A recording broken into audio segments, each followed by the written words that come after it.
I was walking around at Indiana University because I got a scholarship there and felt like a teaching fellowship. And as I was walking on campus, there was a kind of maybe disturbed or, somewhat mentally health challenged grad student who saw me and started yelling, "You should be out in the world. You should be a journalist."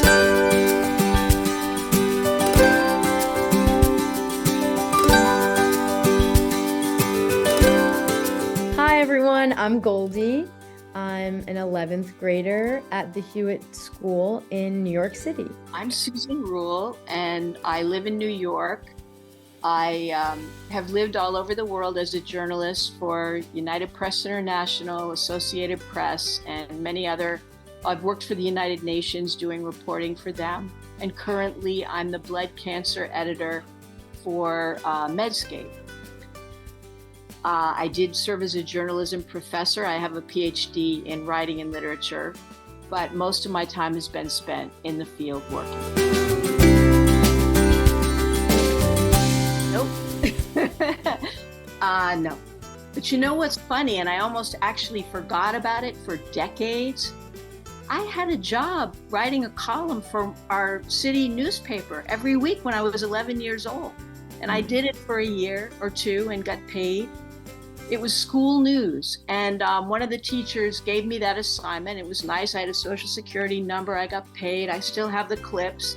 But somehow I was so hell-bent on being a literary writer that even in high school, even in college, I went to Harvard. I did not go anywhere near the school newspapers, where I could have gotten some very good on-the-job training. I was just very focused on my interests, which were more literary. I think the reason I'm telling you this is we just really never know, and a lot of these factors are out of our control, and we're discovering ourselves, as we go through life, and also discovering what's possible. I've written many articles in my time at Hewitt, and I think I always find it a challenge. In my history class, we are always talking about bias and like what's the capital T truth. And what I've really realized is that there's not one.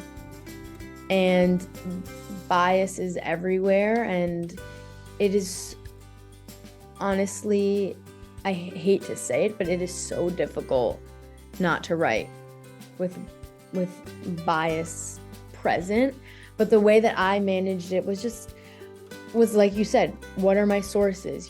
Checking myself, checking where I'm getting my information, and really making sure I'm trying my best at least to come from all sides, which is, I don't even know if I would consider all sides possible, but at least from the most two prevalent sides in this story.